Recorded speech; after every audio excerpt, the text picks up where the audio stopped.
Mr. President, I stand here as a man of multiple identities, a Londoner, a patriotic Brit, a lawyer, proud of my African, Guyanese, Caribbean, and Indian heritage, a committed multilateralist who believes in the importance of the United Nations. I agree with my great predecessor, Ernie Bevin, when he said in 1945, our eyes should be fixed upon the United Nations. All nations of the world should be united to look that way. The purposes and principles of the UN remain as indispensable today as in Bevin's time. Our task is to recapture that founding spirit so that when we reach the UN centenary, their legacy endures. But we cannot ignore the challenges we face. More conflicts than at any time since 1945, costing the global economy over $900 billion and creating the most refugees and displaced people on record. Geopolitical tensions are rising, progress against the Sustainable Development Goals stalling, trust in multilateralism faltering. The Pact for the Future and this summit offer a chance for member states to show responsible global leadership, to engage with the rapid changes of our age and go further in meeting the needs of everyone, especially the most vulnerable. As I know all too well, countries of the Global South suffered great injustices in the past.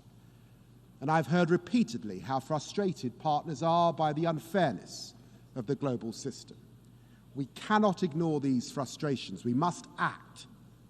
First, as the Secretary General has said, we need greater collective efforts to prevent and end conflict.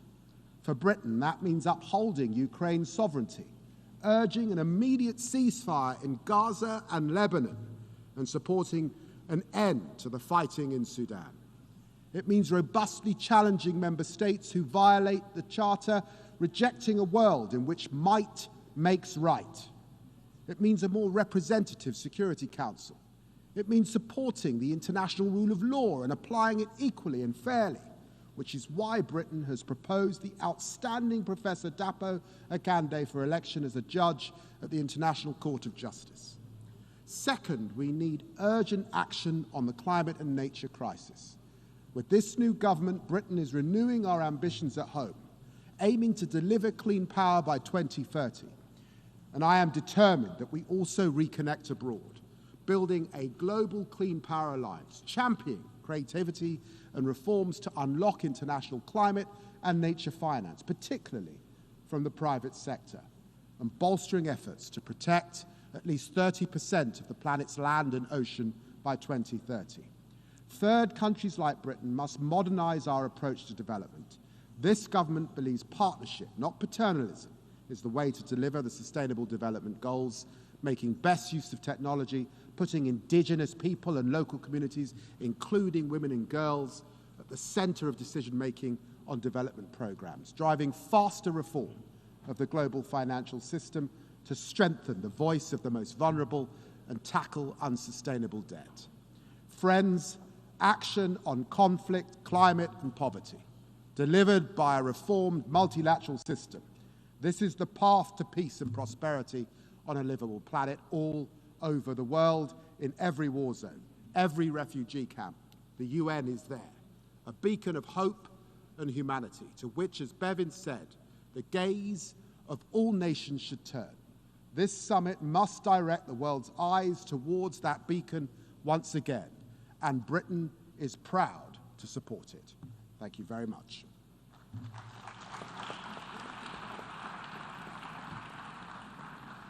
I thank the Secretary of State for Foreign, Commonwealth and Development Affairs of the United Kingdom. I now give the floor to His Excellency Antony Blinken, Secretary of State of the United States.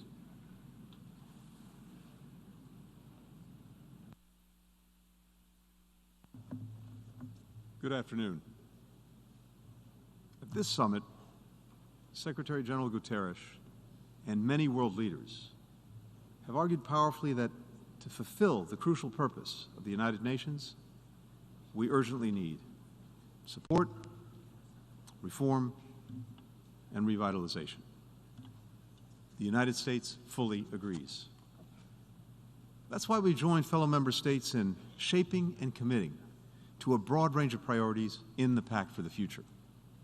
Forging the Digital Global Compact, signing on to the Declaration on Future Generations, enabling the United Nations and international institutions to better respond to shocks like pandemics and natural disasters made more severe by the climate crisis, addressing growing and diverse threats to international peace and security on land, the sea, the air, in outer space, and in cyberspace, ensuring that universal human rights are respected equally online and offline, empowering women and girls across the UN's efforts, reforming the UN Security Council to better represent the developing world and, more broadly, the world as it is today. The United States believes that this should include 2 permanent seats for Africa, 1 rotating seat for small island developing states, permanent representation for Latin America and the Caribbean, in addition to the permanent seats for countries we've long endorsed, Germany, Japan, India. The United States supports starting negotiations on Council reforms immediately. The Pact for the Future does not include every priority, every reform that we believe the UN needs, but it is a significant step towards strengthening and evolving this institution that every member state should get behind and work to achieve. We're also pursuing reforms in other international institutions, as well as in our own country, that advance the bold goals and the aspirations of many member states, particularly those we've heard directly from developing countries. We strongly supported the African Union joining the G20 so that African voices are better represented in that group. We're leading efforts to strengthen the ability of multilateral development banks to deliver on the Sustainable Development Goals. We're making the biggest investments of any country ever to accelerate the transition to clean energy at home while dedicating billions to help people in developing countries adapt to and manage the impacts of the climate crisis. And as the world's leading humanitarian donor, we are forging new partnerships across public and private sectors to meet what are unprecedented needs around the world.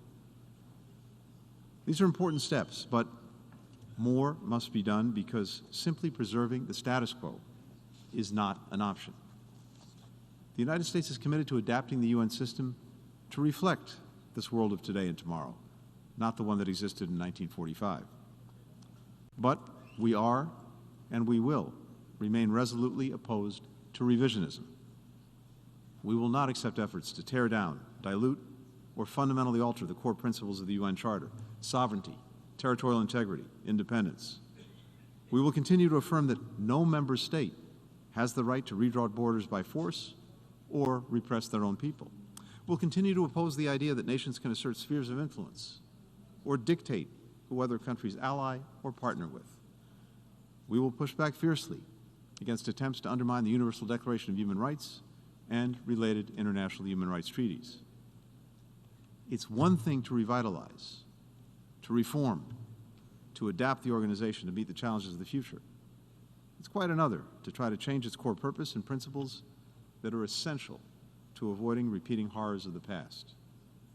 In this Pact for the Future, reform has pride of place, revisionism should have no place at all. At a time of great testing for the multilateral system, that's an accomplishment we can and we must build on in the years to come. The United States is committed to this collective effort. We know that we're stronger, we're better off, we're more effective when we're all working together in common purpose. This is what the world needs in this moment, and it needs a strong multilateral system if it is going to meet the goals and aspirations of the people that we all represent. Thank you very much. I thank the Secretary of State of the United States. I invite Her Excellency Mette Frederiksen, Prime Minister of Denmark, to address the Assembly.